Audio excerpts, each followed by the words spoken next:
Hey, it's me, Dharmageddon. Dharmageddon out on a beautiful Friday afternoon and feeling really grateful for the end of this day. Beginning, not so much. It's been a pretty rough week and the nights have been really painful and terrible and sleepless. So I'm happy that despite the lack of sleep that my day turned around pretty good and had a pretty good day at work. Really busy, didn't get all my stuff done, but I got to really feel just gratification and appreciation and some really good blessings from my students. Kind of strange, unexpected ones too. So anyway, today, well, let me actually back it up a little. So I was feeling really pretty horrible, like I said, these last couple nights. And then, was it last night or the night before, when I was just suffering around and feeling miserable and bad about like how much drugs I'm on and feeling bad that I'm like not a good teacher right now because I'm tired and I feel like you can tell that I'm not like on drugs and I work at a recovery school and I feel like not myself and not my best, and that's not like how I want to roll in this life. But anyway, I got this really sweet message from one of my students about what a difference I make in her world and how important I am to her and how she carries me with her wherever she goes. And she's someone I also look up to. She has this thing she does. It's a daily lie inventory. So she checks her day for any way that she's been dishonest. And oh, that's interesting. I like that. Anyway, and so that's a pretty profound way of expanding the truth and, holding oneself responsible and accountable for it. So I thank her for being that kind of teacher and I look up to her for that. And then, she sent me this message and totally uplifted my spirit. And I told her I was having kind of a hard time, so I really appreciated it and that I had been feeling down. And she said, no, you're always a light and you always bring so much to us. And so, thank you to her. And then today, the kids are having their recovery circle and I went upstairs to go to the girls' circle and they were talking about some different things and they were talking about relationships and recovery and how I understand it. It's a good idea to avoid relationships when you're in early recovery so you can kind of get yourself together. And so different people were talking about different things. And, a lot of these young ladies have been through a lot. And anyway, one of the girls shared that she has been celibate for the last 6 months. And it's been amazing for her. And she said that, she's really getting to know herself. And for the first time in her life, she feels a true connection and appreciation for her own body. And I thought, oh wow, that's really cool.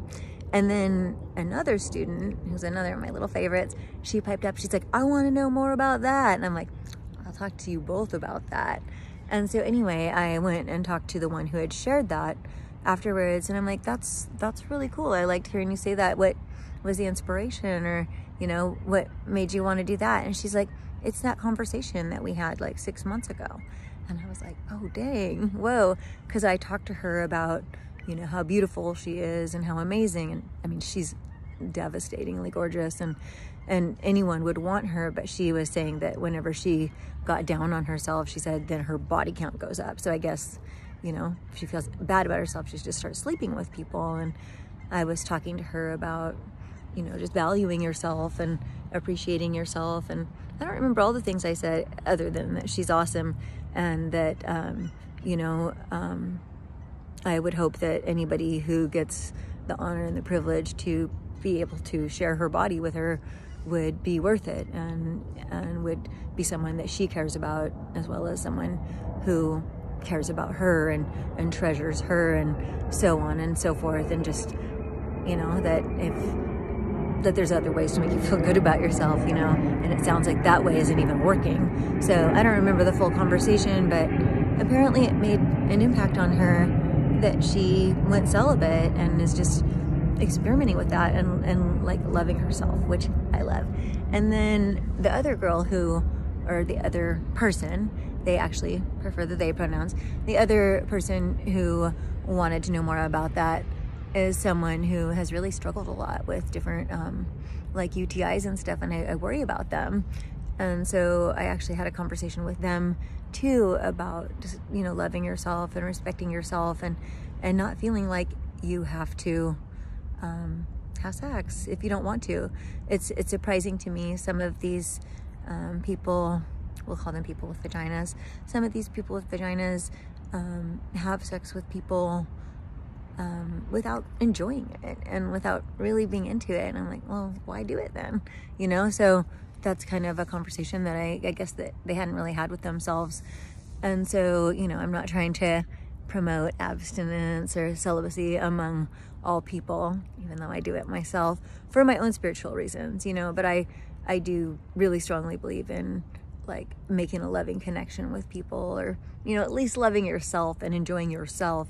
And so this was pretty cool that these young people with vaginas wanted to have these conversations with me and want to make changes in their lives, or want to find ways that they can love and respect their own bodies. And so, you know, this is not something that I totally set out to teach young people, but I remember even last year in the recovery circles, sometimes when I'd hear about some of the sexual trauma or experiences that these young females and people, others with vaginas, have had during their use, and even afterwards, it made me just really want to share some things with them just about, you know, self-love and self-respect and your body as a temple. And so thinking about who is allowed to enter the temple, or under what circumstances one might be able to enter the temple, and like, you know, how it is that we treat something that is so holy and so sacred as